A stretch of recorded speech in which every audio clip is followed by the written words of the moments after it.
ओम शांति। 23 अगस्त की बाबा की मुरली। मीठे बच्चे, दुख हरता सुख करता बाप को याद करो तो तुम्हारे सब दुख दूर हो जाएंगे, अंतमति सोगति हो जाएंगी। प्रश्न, बाप ने तुम बच्चों को चलते फिरते याद में रहने का डायरेक्शन क्यों दिया है? उत्तर, 1, क्योंकि याद से ही जन्म जन्मांतर के पापों का बोझ उतरेगा। दूसरा, याद से ही आत्मा सतो प्रधान बनेगी। तीसरा, अभी से याद में रहने का अभ्यास होगा तो अंत समय में एक बाप की याद में रह सकेंगे। अंत के लिए ही गायन है, अंत काल जो स्त्री सिमरे। चौथा, बाप को याद करने से 21 जन्मों का सुख सामने आ जाता है। बाप जैसी मीठी चीज दुनिया में कोई नहीं है, इसलिए बाप का डायरेक्शन है, बच्चे चलते फिरते मुझे ही याद करो। 1, पापों का बोझ उतरेगा। दूसरा, आत्मा सतो प्रधान बनेंगी। तीसरा, अंत समय में एक बाप की याद में रह सकेंगे। चौथा, 21 जन्मों का सुख सामने आ जाता है। पांचवा, बाप जैसी मीठी चीज दुनिया में कोई है ही नहीं, इसलिए बाबा कहते, डायरेक्शन देते हैं, बच्चे चलते फिरते मुझे ही याद करो। ओम शांति। किसकी याद में बैठे हो? यह है प्यारे ते प्यारा संबंध एक के साथ, जो सबको दुखों से छुड़ाने वाला है। बाप बच्चों को देखते हैं तो सब पाप कटते जाते हैं। बाप बच्चों को देखते हैं तो सब पाप कटते जाते हैं। आत्मा सतो प्रधान तरफ जा रही है। दुख तो अथाह है न, गाते भी हैं, दुख हरता सुख करता। अब बाप तुमको सच सच सब दुखों से छुड़ाने आए हैं। स्वर्ग में दुख का नाम निशान नहीं होता। ऐसे बाप को याद करना बहुत जरूरी है। बाप का बच्चों के प्रति प्यार होता है ना, यह तो तुम जानते हो। बाप का किन किन बच्चों पर प्यार है, बच्चों को समझाया है, अपने को आत्मा समझो, देह नहीं समझो। जो अच्छे रत्न हैं वह बाप को चलते फिरते याद करते हैं। यह भी क्यों कहते हैं? क्योंकि तुम्हारा जन्म जन्मांतर से पापों का घड़ा भरा पड़ा है, तो इस याद की यात्रा से ही तुम पाप आत्मा से पुण्य आत्मा बन जाएंगे। यह भी तुम बच्चे जानते हो कि यह पुराना तन है, दुख आत्मा को ही मिलता है। शरीर को चोट लगने से आत्मा को दुख फील होता है। आत्मा कहती है, मैं रोगी हूँ, दुखी हूँ। यह है दुख की दुनिया। कहाँ भी जाओ दुख ही दुख है। सुखधाम में तो दुख हो न सके। दुख का नाम लिया तो गोया तुम दुख धाम में हो। सुखधाम में तो जरा भी दुख नहीं। समय भी बाकी थोड़ा है, इसमें पूरा पुरुषार्थ करना है बाप को याद करने का। जितना याद करते रहेंगे उतना सतो प्रधान बनते जाएंगे। पुरुषार्थ करके ऐसी अवस्था जमानी है जो तुमको पिछाड़ी में सिवाय एक बाप के कुछ याद न आए। एक गीत भी है, अंतकाल जो स्त्री सिमरे। यह अंतकाल है न, पुरानी दुनिया दुख धाम का अंत है। अभी तुम सुखधाम चलने का पुरुषार्थ करते हो। तुम शूद्र से ब्राह्मण बने हो, यह तो याद रहना चाहिए न। शूद्र को है दुख, हम दुख से निकल फिर अब चोटी पर चढ़ रहे हैं, तो एक बाप को याद करना है। मोस्ट बिलव्ड बाप है। उनसे मीठी चीज कौन सी होती है? आत्मा उस परम पिता परमात्मा को ही याद करती है ना। सब आत्माओं का बाप है। उनसे मीठी इस दुनिया में कोई चीज हो न सके। इतने ढेर बच्चे हैं, कितने में याद आते होंगे? बाबा को इतने ढेर बच्चे हैं, कितने समय में याद आते होंगे? सेकंड में। अच्छा, सारे सृष्टि का चक्र कैसे फिरता है वह भी तुम बच्चों की बुद्धि में अर्थ सहित है। जैसे कोई ड्रामा देख कर आते हैं, कोई पूछेंगे ड्रामा याद है? हाँ कहने से ही सारा बुद्धि में आ जाता है, शुरू से लेकर अंत तक। बाकी वह वर्णन करके सुनाने में तो समय लगेगा। बाबा बेहद का बाबा है, उसको याद करने से 21 जन्मों का सुख सामने आ जाता है। बाप से यह वर्षा मिलता है। सेकंड में बच्चों को बाप का वर्षा सामने आ जाता है। बच्चा पैदा हुआ, बाप जान जाते हैं वारिस ने जन्म लिया। सारी मिल्कत याद आ जाएंगी। तुम भी अकेले अलग अलग बच्चे हो, अलग अलग वर्षा मिलता है ना, अलग अलग याद करते हो। हम बेहद बाप के वारिस हैं। सतयुग में तो एक ही बच्चा होता है, वह सारी मिल्कत का वारिस ठहरा। बच्चों को बाप मिला और विश्व का मालिक बना सेकंड में, देरी नहीं लगती। बाप कहते हैं तुम अपने को आत्मा समझो, फीमेल मत समझो, आत्मा तो बच्चा है ना। बाबा कहते हैं हमें सब बच्चे याद पड़ते हैं। आत्माएं सब भाई भाई हैं। जो भी सब धर्म वाले आते हैं वह कहते सब धर्म वाले भाई भाई हैं, परंतु समझते नहीं। अभी तुम समझते हो कि हम बाबा के मोस्ट बेलव्ड बच्चे हैं। बाप से पूरा बेहद का वर्षा जरूर मिलेगा। कैसे लेंगे वह भी तुम बच्चों को सेकंड में याद आ जाता है। हम सतो प्रधान थे, फिर तमो प्रधान बने, अब फिर सतो प्रधान बनना है। तुम जानते हो बाबा से हमको स्वर्ग के सुखों का वर्षा लेना है। बाप कहते हैं अपने को आत्मा समझो। देह तो विनाशी है, आत्मा ही शरीर छोड़कर चली जाती है, फिर जाकर दूसरा नया शरीर गर्भ में लेती है। पुतला जब तैयार होता है तब आत्मा उसमें प्रवेश करती है, परंतु वह तो है रावण के वश, विकारों के वश जेल में जाते हैं। वहाँ तो रावण होता ही नहीं, दुख की बात ही नहीं।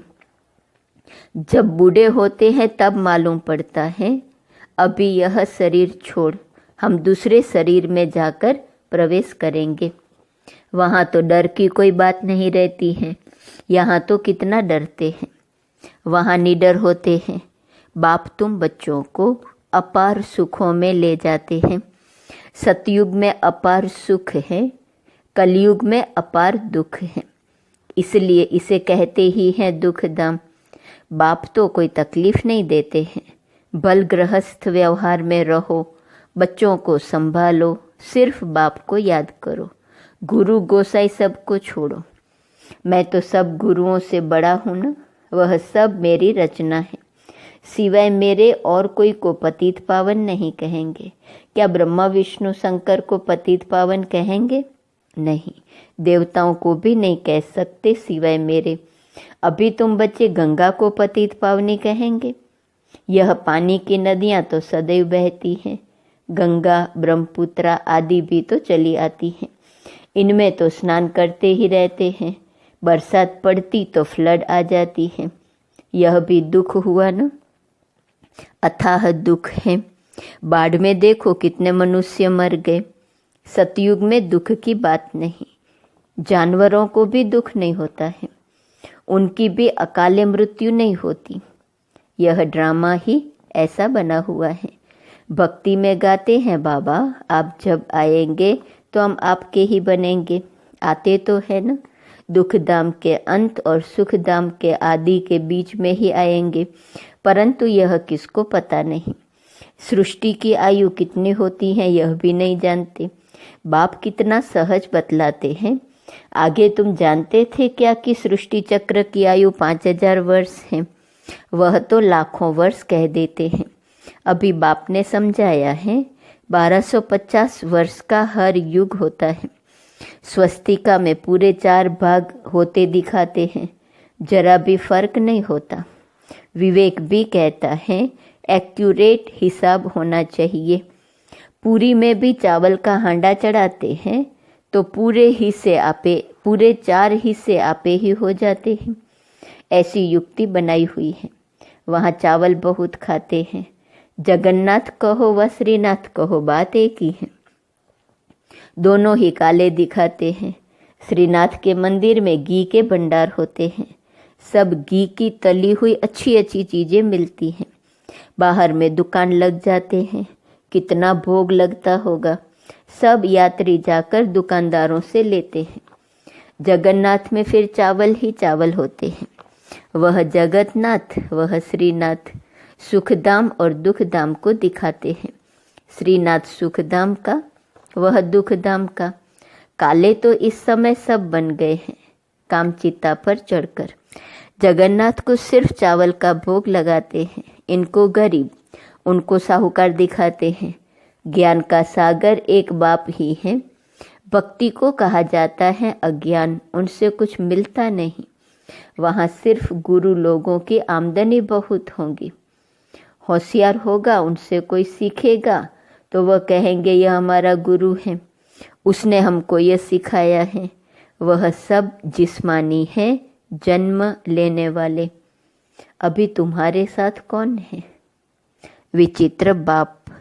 वह कहते हैं यह मेरा शरीर नहीं है, यह तुम्हारे इस दादा का शरीर है जिसने पूरे 84 जन्म लिए हैं।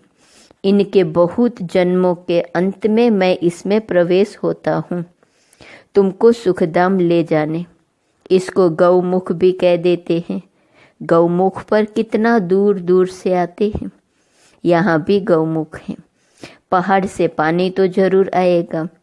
कुएं में भी रोज रोज पानी पहाड़ से आता है, वह कभी बंद नहीं होता, पानी आता ही रहता है। कहाँ से भी नाला निकला तो उनको गंगा जल कह देंगे। वहाँ जाकर स्नान करते हैं, गंगा जल समझते हैं।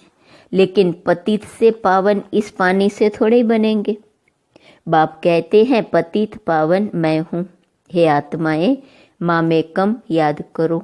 देह सहित देह के सभी संबंध छोड़ अपने को आत्मा समझकर मुझे याद करो तो तुम्हारे जन्म जन्मांतर के पाप भस्म हो जाएं।